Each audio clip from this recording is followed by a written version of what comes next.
Good morning. मैं पुष्पा कुशवाहा सम्मान teacher training centre से।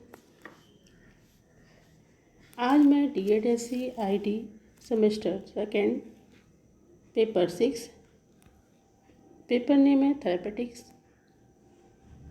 यूनिट 5.3 के बारे में आज के ऑनलाइन टीचिंग के वीडियो के माध्यम से पढ़ाने जा रही हूँ, जिसका टॉपिक है understanding and application of play, जिसका हिंदी में अर्थ है खेल की समझ और उपयोगिता।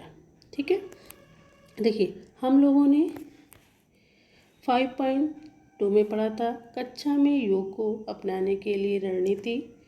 आज हम लोग जानेंगे खेल की समझ और उपयोगिता के बारे में जानेंगे एवं चर्चा करेंगे। ठीक है, देखिए ऐसा माना जाता है कि खेल विधि का प्रतिपादन करने वाले यूरोप के प्रसिद्ध शिक्षा शास्त्री कार्ल वेल कुक हैं।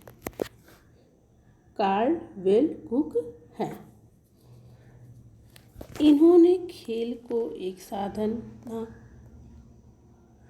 कहा है। खेल जीवन की सामान्य प्रवृत्ति है एवं व्यक्ति इससे आत्मप्रेरित होता है। खेल को जन्मजात प्रक्रिया भी कहा जाता है, जो शिक्षार्थी के जन्म के कुछ दिन उपरांत स्वतः घटित होने लगता है एवं बाल विकास के विभिन्न चरणों में भिन्न भिन्न रूपों में प्रतिपादित होता हुआ जीवन के प्रत्येक पहलुओं में किसी न किसी रूप में समाहित होता है। यह एक रचनात्मक प्रवृत्ति होती है जिससे शिक्षार्थी सक्रिय रहता है एवं आनंद की प्राप्ति करता है। अतः खेल को स्वतः घटित होने वाला आनंददायक व्यवहार भी कहा जा सकता है। ठीक है, खेल की समझ देखिए, साधारणतः तौर पर खेल एक ऐसा क्रियाकलाप जिसका मात्र और मात्र मनोरंजन ही एक उद्देश्य होता है, जिसमें समय का कोई बंधन नहीं होता है, जिसके संपादन में किसी प्रकार का शारीरिक एवं मानसिक दबाव नहीं रहता है और न ही अर्थोपार्जन का कोई उद्देश्य होता है, परंतु इससे आनंद प्राप्ति का लक्ष्य अवश्य होता है। खेल का संपादन मनोरंजन दृष्टिकोण से किया जाता है एवं इसके संपन्न होने पर मानसिक शांति मिलती है, मन प्रसन्न होता है, शरीर में स्फूर्ति आती है, ज्ञानेंद्रियों का परीक्षण होता है तथा व्यक्ति की क्रियाकलाप में वृद्धि होती है। साधारण शब्दों में इन्हीं क्रियाकलाप को खेल की संज्ञा दी जा सकती है। खेल की प्रक्रिया में अर्थ एवं समय बंधन का स्थान पूर्णतः गौण होता है, क्योंकि ये दोनों तत्व ही मानसिक तनाव के कारण बन सकते हैं, जो खेल की परिभाषा को पूर्ण रूप से परिवर्तित कर सकते हैं। जहाँ समय का बंधन एवं अर्थोपार्जन की बातें आती है, व्यक्ति मशीन की भांति कार्य संपादन की प्रक्रिया में संलग्न होने लगता है। फिर व्यक्ति न चाहते हुए भी तनाव के प्रभाव में आने लग जाता है और खेल का केंद्रीय भाव जो आनंददायक होता है को धूमिल कर देता है। खेल में प्रतिस्पर्धा देखने को मिल सकती है, परंतु इस प्रतिस्पर्धा का मुख्य उद्देश्य शिक्षार्थियों द्वारा अपने को अन्य शिक्षार्थियों की तुलना में अधिक कुशल अथवा फुर्तीला साबित करने में परिलक्षित हो सकता है। यहाँ समय बंधन एवं अर्थोपार्जन का कोई स्थान नहीं होता है। खेल के क्रियाकलाप हमेशा मनोरंजनात्मक तथा गुस्सा एवं तनाव नाशक होते हैं। जैसे ही खेल के क्रियाकलाप में अर्थोपार्जन को स्थान मिलने लगता है, समय का बंधन क्रियाकलाप में समाहित होने लगता है। ऐसे में खेल धीरे धीरे व्यवसाय का रूप धारण करने लगता है और तब यह खेल न होकर पूर्ण रूपेण व्यवसाय का रूप ले लेता है। विश्व स्वास्थ्य संगठन के एक अनुमान के अनुसार दुनिया की 8.5% आबादी किसी न किसी रूप में अक्षम है। अक्षमता जन्मजात हो या दुर्घटनावश, दोनों ही अवस्थाओं में व्यक्ति की शारीरिक एवं मानसिक क्रियाकलापों को प्रभावित करती है। इससे दैनिक जीवन के क्रियाकलापों में बाधा आती है, साथ ही व्यक्ति की क्रियाशीलता में भी कमी आती है। ऐसी स्थिति में मनोरंजन की आवश्यकता होती है, जो मानसिक एवं शारीरिक स्फूर्ति प्रदान करने की बहुत ही अचूक दवा है और जिसे खेलों के माध्यम से ही पूरा किया जा सकता है। खेल का प्रारूप चाहे जो भी हो, यही व्यक्ति को पुनः रचनात्मक क्रियाकलापों में वापस ले जा सकता है। सामान्य बुद्धि वाले व्यक्ति वातावरण के उद्दीपनों से स्वतः प्रेरित होकर अपने इच्छानुसार खेलने के प्रति अपनी इच्छा को खेल में संलग्न और अन्य सदस्यों से बातों में जाहिर कर देखते कब खेल में संलग्न हो जाते हैं पता ही नहीं चलता। परंतु इन सब के लिए बौद्धिक अक्षम शिक्षार्थियों को प्रोत्साहित करना पड़ता है। इन्हें खेल के लिए विशिष्ट एवं अतिरिक्त उद्दीपन देने की आवश्यकता होती है। बौद्धिक अक्षम शिक्षार्थियों को खेल के द्वारा प्रेरित कर संपादित किया जाए या फिर विशिष्ट उद्दीपकों के माध्यम से उद्दीप्त कर संपन्न कराना होता है। इसका मुख्य उद्देश्य बौद्धिक अक्षम शिक्षार्थियों में कौशल व्यवहार की स्थापना कर इन्हें आत्मनिर्भर बनाना एवं इनमें सामाजिकता के विकास को बढ़ावा देना है। ठीक है, अब हम लोग जानेंगे खेल की परिभाषा, डेफिनेशन ऑफ प्ले। देखिए, खेल एक ऐसा क्रियाकलाप है जिसके अनेकों रूप है तथा जीवन में इसकी बहुत ही उपयोगिता है। विभिन्न विद्वानों ने खेल के संबंध में भिन्न भिन्न प्रकार से अपने विचार व्यक्त किए हैं। विद्वानों ने खेल की प्रवृत्ति की विभिन्न विशेषताओं को ध्यान में रखते हुए इसको विभिन्न रूपों में परिभाषित किया है। खेल की कुछ उल्लेखनीय परिभाषाएं इस प्रकार हैं। कार्लवेल कुक के अनुसार खेल एक साधन है। ठीक है, इन्होंने खेल के लक्ष्य के विषय में केवल इतना ही कहा है कि खेल ही खेल का लक्ष्य हो सकता है। नन के अनुसार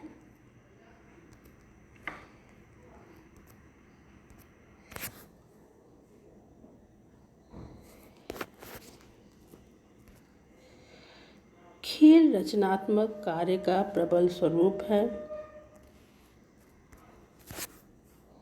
काल्स के अनुसार खेल जीवन की तैयारी है। इन्होंने शिक्षार्थियों के का वातावरण के साथ अंतःक्रिया करने से स्वतः घटित होने अथवा पूर्ण आयोजित आनंददायक व्यवहार के रूप में परिभाषित किया है।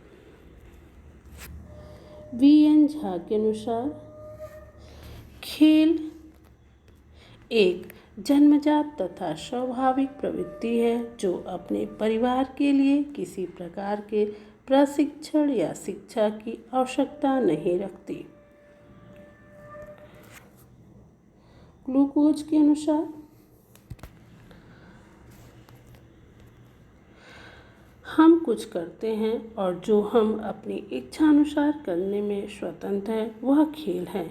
इन्होंने कार्य को खेल के रूप में परिभाषित किया है जिसका मुख्य तत्व स्वतंत्रता है, समय का बंधन नहीं। कश्यप तथा पुरी के अनुसार खेल एक प्रक्रिया एवं रचनात्मक प्रवृत्ति है जो स्वाभाविक स्वतंत्रता एवं आनंददायकता के विशेष लक्षणों द्वारा जानी जाती है। थॉमसन के अनुसार खेल कुछ सुनिश्चित मूल प्रवृत्ति जन्य क्रियाओं को प्रकट करने की प्रवृत्ति है। इन्होंने खेल को एक विशिष्ट प्रवृत्ति के रूप में परिभाषित किया है। वैलेस के अनुसार खेल एक प्रकार का आनंद है। खेल वह सुखदायी मानसिक द्वंद्व रहित प्रेरणात्मक क्रिया है जो पूर्णतया आने के लिए की जाती है। खेल की उपयुक्त परिभाषाओं में सबसे उपयुक्त परिभाषा वैलेंटाइन महोदय द्वारा दी गई, जिसे खेल विषय से संबंधित विशेषज्ञों ने भी सराहा है। खेल की इन परिभाषाओं के विश्लेषण से खेल के संबंध में जो मुख्य बातें सामने आती है वे ये हैं कि खेल एक आत्म प्रेरित प्रक्रिया है जो स्वलक्षित होती है एवं मनोरंजन की दृष्टि से की जाती है। इसके संपादन में व्यक्ति स्वतंत्र होता है। शिक्षार्थी का आयु के साथ खेलों में शारीरिक सक्रियता कम होती जाती है। अब हम लोग जानेंगे खेल की उपयोगिता।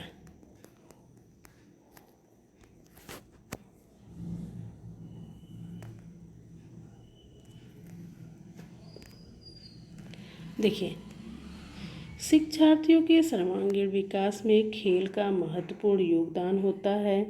खेल ही एक ऐसा माध्यम है जो व्यक्ति के संवेदी अंगों को स्वेच्छा से क्रियाशील कर शारीरिक एवं मानसिक विकास में सहायता प्रदान करता है।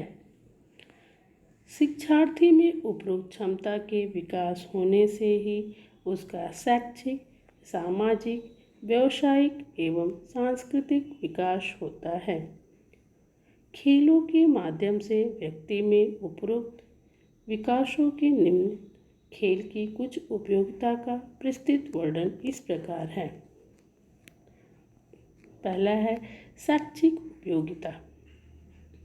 ठीक है, देखिए, खेल की कौशल क्रियाएं शिक्षा को सरल, सुग्राही एवं बोधगम्य बनाती है। खेल के द्वारा शिक्षार्थी अपने तथा दूसरों के विषय में अनेक उपयोगी सूचनाएं प्राप्त करते हैं। खेल शिक्षार्थियों की क्षमताओं और योग्यताओं, विशेषकर सृजनात्मक क्षमताओं के विकास में सहायक होते हैं। खेलों के द्वारा शिक्षण को जो अधिक रुचिकर, सरल, प्रेरणात्मक तथा प्रभावशाली बनाया जा सकता है। बौद्धिक अक्षम के शिक्षण अधिगम प्रक्रिया में तो यह और भी उपयोगी है। खेलों के माध्यम से शिक्षार्थियों की प्रवृत्तियों एवं सूचियों को संतुष्टि मिलती है तथा अधिगम सरल एवं प्रभावशाली बनता है। इसके साथ ही साथ उसके सूचना भंडार में वृद्धि होती है तथा सुख एवं आनंद की अनुभूति होती है। शिक्षार्थियों के शिक्षण अधिगम में प्रयुक्त शिक्षण अधिगम सामग्री संलग्न पुस्तकें और चलचित्र को प्रस्तुत रोचक तथा उत्तेजक रूप से प्रस्तुत करने से शिक्षार्थी का अवधान केंद्रित करने में सहायता मिलती है, जो बच्चों को अधिक से अधिक सीखने का अवसर प्रदान करता है। सेकंड है शारीरिक विकास के लिए। देखिए, खेल शिक्षार्थियों के संवेदीकामक कौशल विकास में सहायक होता है। यह रक्त संचार को सुचारू करने में सहायक होता है। यह उत्सर्जी पदार्थों को शरीर से बाहर निकालने में सहायक होता है। खेल से पाचन क्रिया में सुदृढ़ता आती है, स्वस्थ शरीर का विकास होता है एवं बीमारियों से लड़ने की क्षमता में वृद्धि होती है। खेल से शारीरिक क्रियाशीलता के बने रहने के कारण संपूर्ण पेशी में स्फूर्ति बनी रहती है। इससे पेशी तंत्र के नियंत्रण में वृद्धि होती है तथा गामक कुशलता का विकास होता है। यह शरीर की अतिरिक्त ऊर्जा को उपयुक्त निकास प्रदान करने में भी सहायक होता है। इससे शारीरिक थकावट एवं मानसिक तनाव का ह्रास होता है। खेल शरीर को फुर्तीला एवं क्रांतिमय बनाता है। खेल शिक्षार्थियों के संज्ञानात्मक विकास में सहायक होते हैं। इससे शिक्षार्थी में सामाजिकता के साथ साथ नैतिकता का भी विकास होता है। खेल मानसिक स्वास्थ्य को बनाए रखने के साथ साथ संवेगात्मक विकास में भी सहायक होता है। ठीक है, अब खेल संज्ञानात्मक विकास को आगे बढ़ाता है। शिक्षार्थी जिज्ञासु प्रकृति के होते हैं। खेलते हुए शिक्षार्थी को वस्तुएं छूने, उन्हें ध्यान से देखने और आसपास के वातावरण की छानबीन करने का मौका मिलता है और इससे उन्हें अपने मन में उठते हुए अनेक प्रश्नों के उत्तर मिलते हैं। खेल क्रियाओं के माध्यम से वे आम घटनाओं के घटित होने के कारण भी समझने लगते हैं। शिक्षार्थियों को इच्छानुसार खेलने के अवसर देने से हम उनकी सीखने में मदद करते हैं। खेल शिक्षार्थियों को खोज करने और उसके द्वारा स्वयं सीखने का अवसर प्राप्त होता है। खोज का अर्थ है घटनाओं और वस्तुओं के बारे में स्वयं पता लगाना। ठीक है, अब हम लोग जानेंगे खेल कल्पनाशीलता और सृजनात्मक को बढ़ावा देता है। देखिए, खेल में बच्चे कल्पना द्वारा अलग अलग भूमिका निभाते हैं। ऐसा करते हुए उनकी बुद्धि और व्यवहार उसी व्यक्ति के अनुसार होता है जिसकी वह भूमिका कर रहे हैं।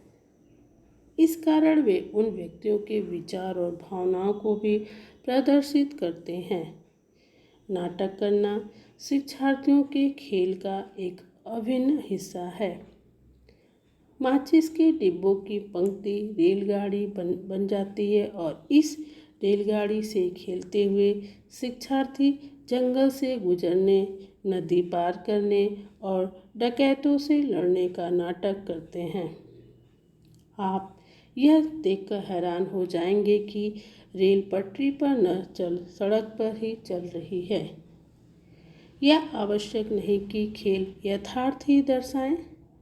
खेल कल्पना शक्ति को विकसित करता है और यह शिक्षार्थियों को दैनिक स्थितियों से जूझने में मदद करता है। ठीक है, देखिए नेक्स्ट पॉइंट है शारीरिक और क्रियात्मक विकास को बढ़ावा देता है। देखिए, शारीरिक और क्रियात्मक कौशलों का विकास अभ्यास करने पर निर्भर करता है। खेल ऐसी क्रिया है जो बच्चों को अभ्यास के पर्याप्त अवसर प्रदान करती है। निम्नलिखित घटना इस बात को स्पष्ट करती है। एक माँ जब 4 महीने के शिशु के आगे एक झुनझुना रख देती है शिशु का ध्यान झुनझुने की तरफ आकर्षित होता है और वह अपनी पीठ से पेट पर पलटकर उस तक पहुंचने की कोशिश करता है। यह करने के लिए मांसपेशियों का समन्वय जरूरी है। बार बार झुनझुने तक पहुंचने के प्रयास करता है और धीरे धीरे वह आसानी से कर लेता है। ठीक है, देखिए, शिक्षार्थी जब ईंटों की एक पंक्ति पर चलने की कोशिश करते हैं, दीवार फादते हैं, सीढ़ी चढ़ते हैं, झूलों से लटकते हैं, दौड़ने के खेल खेलते हैं, साइकिल की सवारी करते हैं, तो उनकी बहुत मांसपेशियों का समन्वय बढ़ता है। खेल खेल में जमीन में गड्ढे खोदने, फूलों के हार बनाने, चित्र बनाने और उनमें रंग भरने में शिक्षार्थियों को की लघु मांसपेशियों का विकास होता है। नेक्स्ट पॉइंट है, खेल भाषाई विकास में उपयोगी होता है। ठीक है, जैसे शिक्षार्थी खेल खेल में बोलना कैसे सीखते हैं, यह तो स्पष्ट है कि भाषा जानने के लिए उनका भाषा को सुन पाना और बोल पाना आवश्यक है। माता पिता के साथ विनोदशील क्रियाओं में शिक्षार्थियों को भाषा सुनने के बहुत अवसर मिलते हैं जो उसे बोलने के लिए प्रेरित करते हैं। जब शिक्षार्थी करीब 9 महीने का होती है तब वह गा गा गा, बे, मा मा, मम मम जैसे कई स्वर निकालता है। इनमें से कुछ वयस्कों की भाषा की शुरुआत है। इस अंतःक्रिया के दौरान शिक्षार्थी विभिन्न ध्वनियों के बीच बोलना सीखती है। यह क्षमता उसे बाद में मम्मी और पापा जैसे शब्दों में भेद करने मदद करती है और वह उन्हें अलग अलग शब्दों के रूप में पहचान पाता है। शिक्षार्थी चौकोर, गोल, सीधी और वक्र रेखा जैसे विभिन्न आकृतियों को भी समझने लगते हैं जो बाद में उन्हें भिन्न अक्षरों को पहचानने में मदद करते हैं। खेलते हुए शिक्षार्थी को यह देखते हैं कि काला और लाल वृत्त या छोटा और बड़ा वृत्त सभी गोलाकार है। इससे उन्हें समझने में मदद मिलेगी कि क अक्षर क ही रहता है, चाहे वह शब्द के शुरू में हो या अंत में। खेल में वह पहले और बाद, बाएं एवं दाएं, ऊपर और नीचे जैसी संकल्पनाओं का अर्थ सीखती है जो कि लिखना और पढ़ना सीखने के लिए अति आवश्यक है। आपने यह भी देखा कि खेल क्रियात्मक विकास में सहायक होते हैं जो कि लिखना सीखने के लिए आवश्यक होता है। शिक्षार्थी सहजता से वही सीखते हैं जिनमें उनकी रुचि होती है। यह बात लिखना और पढ़ना सीखने के लिए भी सत्य है। कहानियाँ सुनने से शिक्षार्थियों में स्वयं उन्हें पढ़ने के लिए इच्छा जागृत होगी और वह पढ़ने और लिखने के लिए प्रेरित होंगे। अगर शिक्षार्थियों को लिखना नहीं आता और माता पिता उस पर लिखने के लिए दबाव डालती हैं तो संभवतः लिखना सीखने की प्रक्रिया को यदि खेल बना दिया जाए जिसमें शिक्षार्थी जमीन पर लिखे हुए क पर छोटे छोटे पत्थर रखें, उसकी रूपरेखा पर चले या क अक्षर के बिंदुओं को जोड़कर क लिखे तो वह धीरे धीरे क की रूपरेखा से परिचित हो जाएगा। इस प्रकार उसे मज़ा भी आएगा और वह बिना दबाव के लिखना सीख जाएगी। ठीक है, अब देखिए, खेल द्वारा शिक्षार्थी सामाजिक होना सीखते हैं। जब माँ शिशु को नहलाती है, कपड़े पहनाती है, सुलाती है और उसकी अन्य सभी आवश्यकताओं को ध्यान रखती है तो इस अंतःक्रियाओं के दौरान शिक्षार्थी माँ को पहचानने लगता है। उसका माँ से लगाव भी बढ़ता है। आप जानते हैं कि यह शिशु का पहला सामाजिक संबंध है जिसका उसके भावी संबंधों पर भी गहरा प्रभाव पड़ता है। जीवन के प्रारंभिक वर्षों में शिक्षार्थी अपने हाथ पैरों से तथा आसपास की वस्तुओं से खेलती है। इससे शिक्षार्थी को यह पता चलता है कि उसका शरीर आसपास की वस्तुओं से अलग है। ऐसा अनुभवों के द्वारा उसकी अपने बारे में धारणा विकसित होती है। खेल के दौरान शिक्षार्थी यह समझता है कि लोगों और वस्तुओं पर क्या प्रभाव पड़ सकता है। वह यह समझने लगता है कि रोने पर माँ उसके पास आएगी, जब वह हंसेगी तो माँ भी हंसेगी और उसे गोद में उठा लेगी। जब वह डिब्बे को धक्का देती है तो वह उससे दूर हो जाता है। इससे शिक्षार्थी को पता चलता है कि किस तरह उसकी गतिविधियां वातावरण पर असर डालती हैं। परिवेश को जानते और विभिन्न स्थितियों से जूझने से शिक्षार्थी का आत्मविश्वास बढ़ता है और उसे स्वावलंबी होने का एहसास होता है।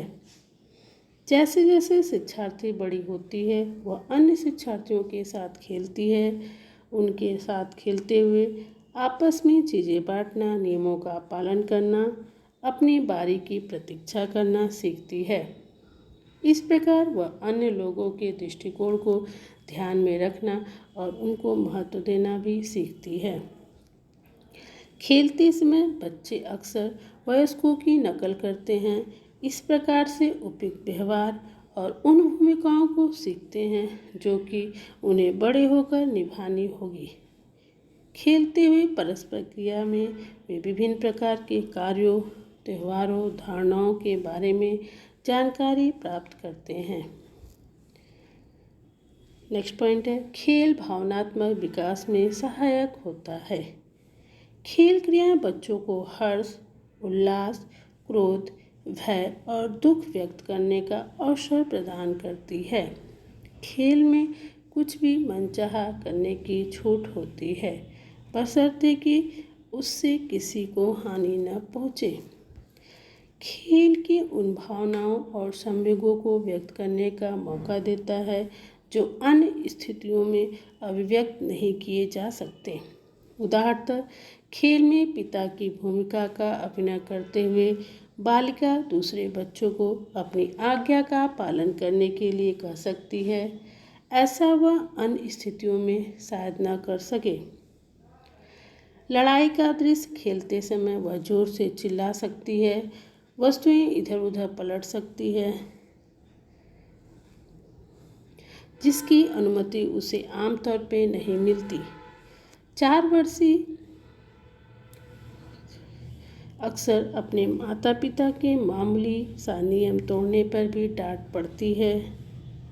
छोटी गलती के लिए उसे पिता से थप्पड़ खाना पड़ता है। पिता उसे कमर की पेठी से पीटते थे। यह बच्चा प्रायः कुर्सी पर बैठकर कल्पना करता कि कुर्सी घोड़ा है और कुर्सी को पेटी से मारते हुए कहता है, तेज चलो और भी तेज। इससे स्पष्ट है कि बच्चे का मन अपने पिता के प्रति गुस्से और कूड़न से भरा हुआ है, परंतु इन भावनाओं को वह यथार्थ रूप में अपने पिता के प्रति व्यक्त नहीं कर सकता। यह काल्पनिक खेल स्थिति उसे अपने गुस्से और भावनाओं को व्यक्त करने का मौका देती है। इस तरह खेल द्वारा अव्यक्त भावनाएं उभर कर सामने आती है। उपयुक्त उदाहरणों में आपने देखा कि बच्चों के खेल में उनकी भावनाएं और मनोदशाएं स्पष्ट रूप से झलकती है। इसलिए खेल उन बच्चों के लिए उपचार या चिकित्सा है जो परिस्थिति के अनुसार सामान्य भावनात्मक प्रक्रिया नहीं दर्शाते। ठीक है, खेल बच्चों के विकास में मदद करके उन्हें भविष्य की भूमिकाओं के लिए तैयार करते हैं। खेल में सीखी गई संकल्पनाएं, पढ़ने लिखने के कौशल और समूह, खेल में हिस्सा लेने की क्षमता तथा बाद में स्कूल में समायोजन में मदद करते हैं। अतः खेल औपचारिकता शिक्षा की तैयारी में सहायक होता है। खेल प्रश्न पूछने और खोजबीन करने की मनोवृत्ति को भी परिपोषित करता है। जैसे जैसे बच्चे नई चीज़ें सीखते हैं और उनमें निपुणता प्राप्त करते हैं, वह अपने बारे में आश्वस्त होते हैं। यह बढ़ता हुआ आत्मविश्वास उन्हें चुनौतियां स्वीकार करने के लिए तैयार करता है। ठीक है, अब हम आपको 2 प्रश्न दे रहे हैं। उस प्रश्न का उत्तर एक कॉपी में लिखें जो TADSC ग्रुप बनाया गया है, उस ग्रुप में शेयर करेंगे।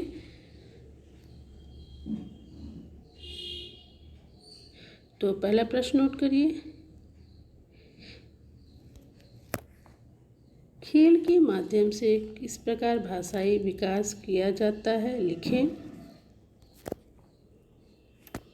दूसरा प्रश्न है, खेल की उपयोगिता किस क्षेत्रों में है, वर्णन कीजिए।